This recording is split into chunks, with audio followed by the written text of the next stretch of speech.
Oh, hey guys, how you doing? Fancy meeting you here. Hey, listen, I want to thank everybody that reached out to me on Instagram and Facebook and everything that was checking on me to see how I was doing after the incident with the bike in the garage the other day.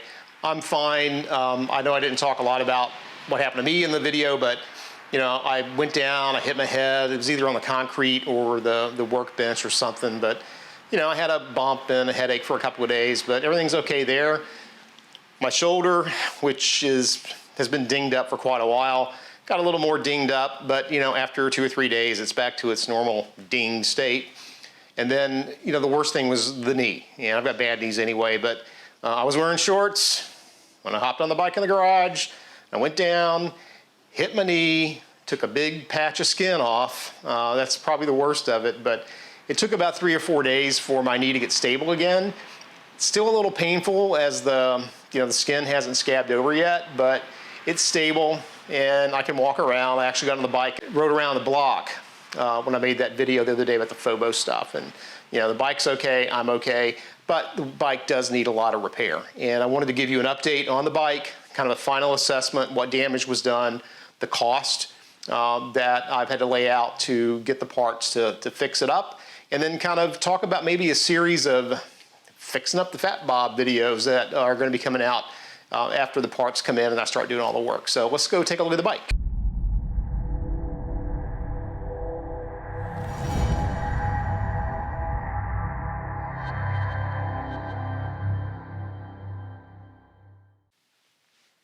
Let's go over the damage and then we'll talk a little bit about cost and what I'm going to do going forward. So the bulk of the damage, but not the single most expensive point of damage, was all kind of centered here around the clutch side controls. I got very, very fortunate with the heated Kahuna grips. I can see where on the edge here the rubber's a little deformed. It hit the concrete. However, the grips work. They work great. Seems like those are okay. That was a relief. The other damage you can see here on the edge of the Memphis Shades hand guards, that's where it hit the concrete. It's just marked up. I'm just going to paint the hand guards. I had been thinking about doing that anyway, so that's kind of a no cost or low cost little fix on that. My mirror got the paint scraped off the top here, and then the stem is bent a little bit. Fortunately, again, I have a good friend, Anna, who saw the damage, saw the video, sent me a text and said, hey, you know, I replaced the mirrors on my Lowrider S. I still have my stock ones. If you want them, you can have them.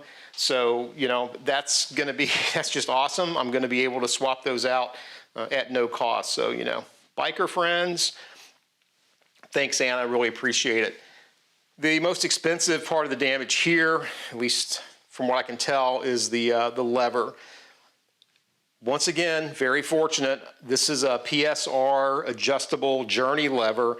I went to PSR's site and found out, to my surprise, you could actually order individual levers for either the brake or the clutch. So this only set me back about 120 bucks. I did not have to buy a whole set. In the meantime, I'm going to ride the bike before I do all the work because I'm still waiting on parts to come in, but I got to file this edge down because it's really sharp and I don't want to cut up my gloves. So I got fortunate there. That's most of the damage that has to be addressed now. I do have a little bit of damage on the clutch cable. I'm going to try to bring the camera around here and see if you can see it.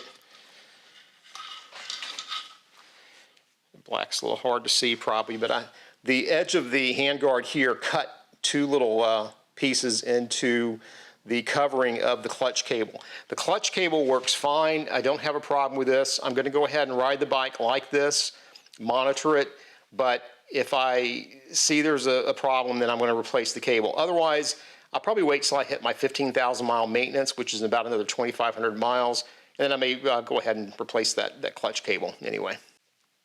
So other than what I pointed out, I don't see any other issues with damage around that area. Oh yeah, I did get a little paint scrape a little bit on the the cover of the turn signal, but you know, I'll touch that up with a little paint. We should be good to go. Again, very, very, very lucky that that's all the damage that I had on that. Now, one of my new saddlebags did get a little bit of damage here. I've got scrape marks right along here. You know, they're leather. Yeah, I'm kind of ticked because they're new, but it's leather, so I'm going to go ahead and just put some mink oil on this, and you know, leather is what leather is, so it'll just look a little bit worn. My Givi top case has a little like rub mark on it, so I got lucky there. I don't have to do anything with that. So then we get to the primary cover. This was the single most expensive piece that I'm going to have to fix. However, I did have a stroke of good luck with the derby cover. For whatever reason, this didn't hit, nothing touched it. The derby cover's fine. I'm gonna go ahead and replace the primary cover. I thought for a second, because this is all scratched into the metal and everything here, I thought for a second about maybe just having that powder coated, but yeah, that's never gonna look right. So I'm gonna go ahead and replace that. I'm not gonna tell you what I'm replacing it with until I do the repair work, and I'll drop that video and show you. Altogether, I'm out about 600 bucks on parts. I'm gonna do all the repair work myself.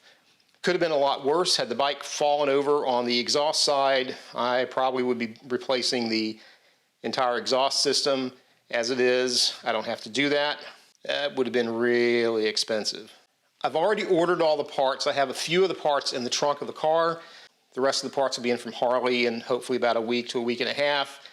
And then what I'm going to do is do a series of videos, I don't know, fixing up Sophie, fixing up the Fat Bob or whatever, where I will do a video for the repair work I'm doing on the controls, and then also how to replace a primary cover on a 2018 and above Softail, which hopefully should be pretty easy. So that's it. All in all, I'm okay. The bike's okay. I rode her around the development, but I couldn't take her out any further than that because my knee wasn't that stable. Probably going to ride around a little bit this weekend just to check stuff out. And of course, I got to clean her up because she's still pretty damn dirty from that trip out to West Virginia. That's it, guys. Hope you're having a good one. Take it easy. Bye. Peace.